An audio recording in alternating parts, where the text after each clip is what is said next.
According to the group, they said Imo has become a laughingstock in the southeast due to misgovernance and lack of visionary leadership. Hope Uzodimma came into power in 2020. Yeah. Emeka Hedon was there less than 1 year, if I'm not mistaken.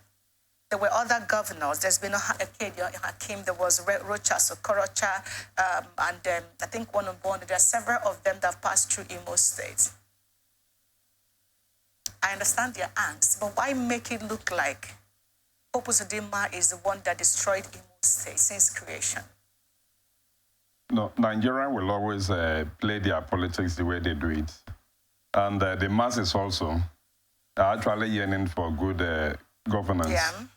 Over the years, I would say that Imo State has not really been able to get a good governor that will actually make a very great impact on the citizens. From one administration to the other, it has been one story or so. Even during the time of a military era, we did not see so much development in Imo State compared to other states within the South-South. They have the resources. They have the human capital to actually develop Imo State and bring it up to the level of other states like Lagos and so on. But looking at the politics of Imo States over the years, this has never been. And when the masses see any opportunity or anybody that will give them something better than what they've been getting before now, I think they will always yearn for it. So looking at the endorsement of Achonu by Imo Indigenes that are in Australia, I think it is something that is in the right direction. You think so? Labour Party is actually a party that many people are looking up to. I'm not a politician, but I'm just talking based on the feelings of the masses. Many people are actually looking forward to a change because the politicians that are there have actually failed us. PDP, APC, and the rest have actually failed the masses. So people want to have a new lease of life. Even if Labour Party will not give them meet up with all their expectations, they are thinking that what they will get from the Labour Party will be better than what they've been experiencing over the years. Because over time, it has been the same old parties, the same old politicians that have been dominating the affairs of Imo State. But looking at the endorsement also, I don't think, because Nigerian political system is actually not advancing the way we expect. In the US, as long as you are a citizen, you can vote during the election from any part of the world where you find yourself. But in our own situation, it is not like that. INEC has not been able to come up with a program or design a means of allowing Nigerians in diaspora to vote during election. Even if we have 1 million of Imo Indigenes in Australia, how many of them will be able to come back home to cast their vote? How many of them have their PVC, even if they come to say, okay, there is a party we've endorsed, there is a candidate that we've endorsed, this. Let's come and cast our vote for this candidate. Yeah. It has not been like that.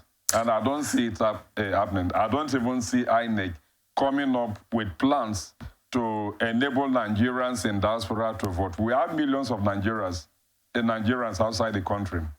But which contribution are they making to our political system? Nothing. We choose our leaders for them.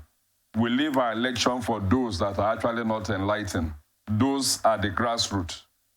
But the main people that are enlightened to make informed decisions during election time now usually skim out of the system. So from time to time, from year to year, it is the same old political system that we put in place. Then at the end, we'll come back complaining. No. I think it's a system that we need to change. All right, looking at everything that they have talked about, particularly the insecurity in Imo State, let's even assume that these people decide that they want to come back home to vote. How safe can that be? Putting all of these indices together, one particular question about the ability. During the general election, a lot of people came back home to vote.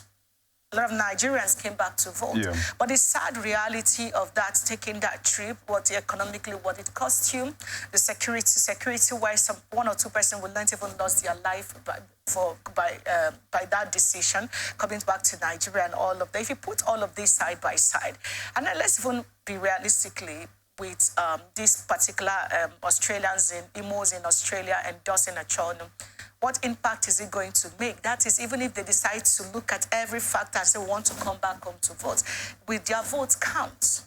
It will not.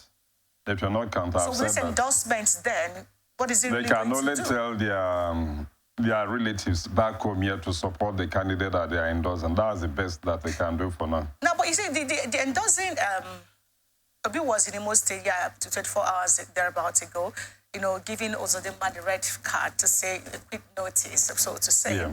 And now, Imo's in Australia endorsing Achonu. That's okay, relatively, if we're in a normal country, like some people will say. But with all of this, and what was to play out with the number of millions of people that came out to vote for Peter Obi, for instance, in the 2023 general election. And now we are still in court tussling over that because the APC is in government. Also, the is an APC candidate and governor. Now, if you look at all of this and put it side by side, what are the guarantees that anybody is going to win election in Imo State? I mean, with all of this, yes, Obi has the crowd. Achonu seems to have the pedigree to be a better governor and all of that. But if you look at all of that side by side, will there be a free and fair election in the first place? What's the guarantee of this endorsement that is going to amount to anything? Having a free and fair election is actually a decision that the masses of Imo State will decide that, okay, this is where we want to go, this is what we want to have. Because looking at election process in Nigeria, the INEC is here. Apart from INEC, the people that actually perpetrate this rigging of elections, carrying of ballot boxes, voters intimidation, and so on. It is those at the grassroots that actually do that. So if the people at the grassroots do not do that, the electorate will come out to cast their vote. They will come out without fear to cast their vote, to vote for the candidates of their choice. But by the time they begin to harass voters and intimidate them and come up with other security challenges and so on, I don't think the voters will come out during that election period. And the security situation in Imo State is something that should give everybody very serious concern. It is actually degenerating so much and is affecting every aspect of life in Imo State. The economic situation of Imo State is no longer the same. It is going down every day. Investors are not coming into the state. Those that are into business and so on, their patronage and everything is dropping. Even Imo Indigenes that are outside the state, they find it very difficult to travel to Imo State, either for weekends or for any occasion and so on, because of the security challenges that we have on ground there. So those that are actually behind the security problems in Imo State, I think it is high time they look for a way to bring peace to Imo State. Because the damage that they are causing now, in the next 20, 30, 40 years, I don't think that we will be able to overcome the effect of what they are doing now.